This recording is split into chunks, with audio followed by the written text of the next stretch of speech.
So the three topics that I chose to summarize this class were stress, patient-provider relations, and the use of healthcare services. The reason why I chose these is that I felt that these were the most applicable to my life currently and also as a nurse to summarize health psychology.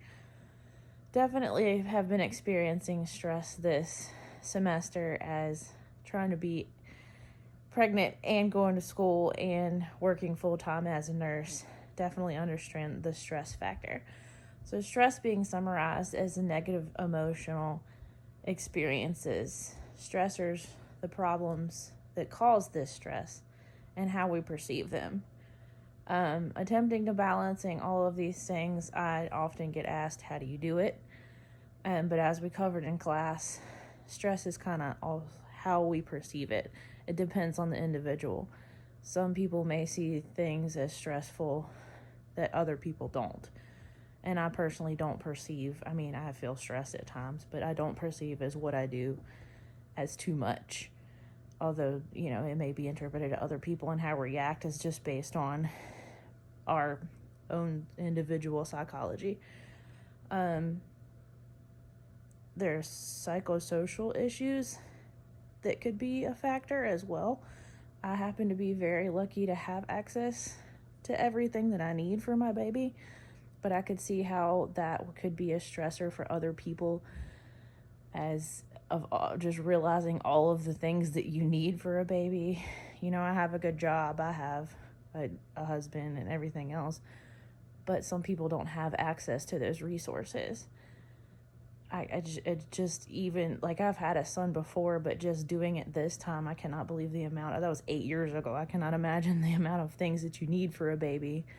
Even access to health care, access to diapers, bottles, formula.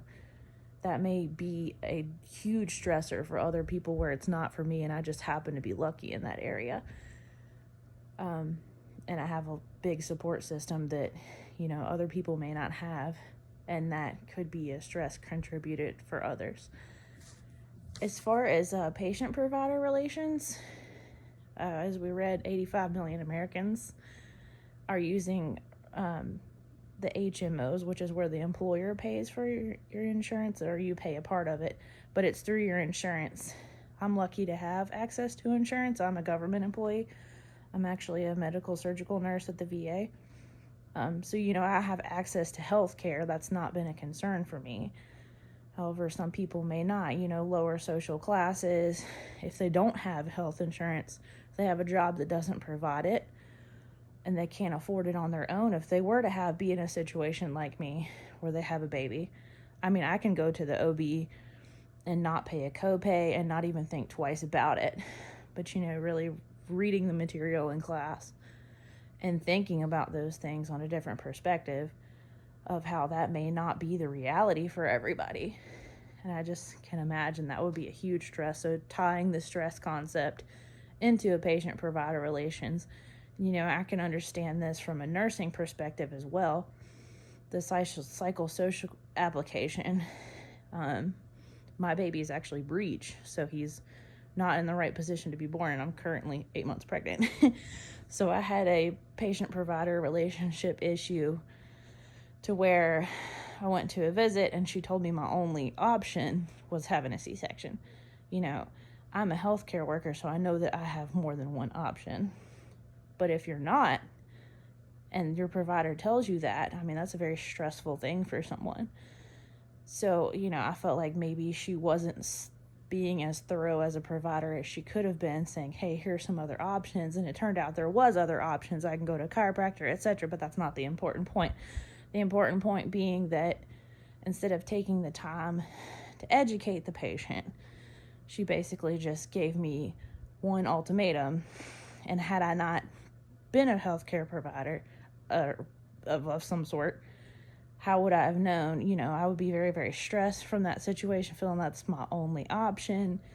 It's very important that the providers take time to educate patients, to really look at the social, psychological issues that they may be having because of their diagnosis or their situation. and explain it and really, really look from where the patient is coming from, where the patient is feeling. Because if we take the time to do that, then it affects our patient outcomes more positively than if we just kind of go in the room, give them, whatever explanation, ultimatum, and don't go any further, don't put any emotional value into the patient. And that can really affect patient outcomes. I know this from being a nurse.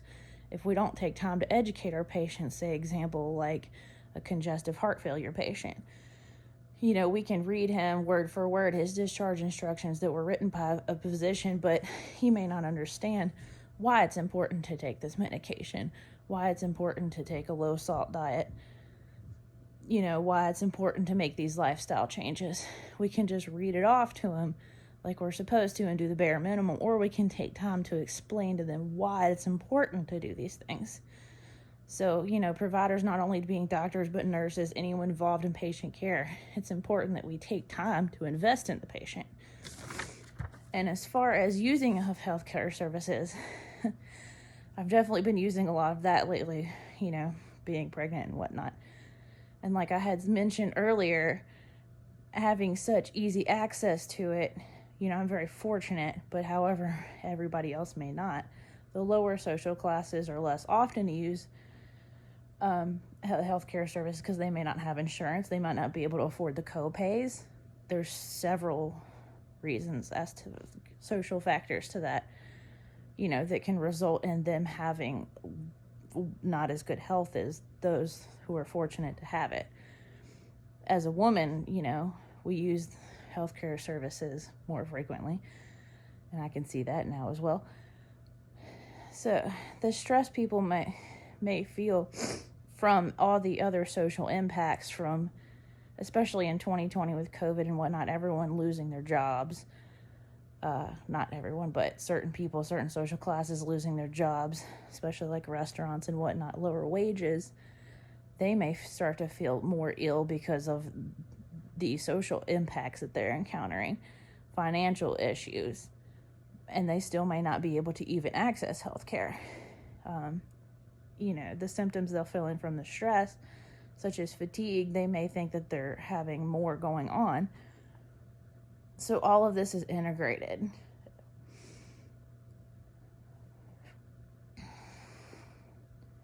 And, there's misuse of the healthcare system as well. 2/3 of the physician time for psychological rather than medical that we had learned. A lot of this is anxiety and depression. There's a lot of anxiety and depression, especially this year because of COVID, because of all the financial impacts, the isolation impacts. A lot of this applies to everything in our lives, especially in this year in 2020.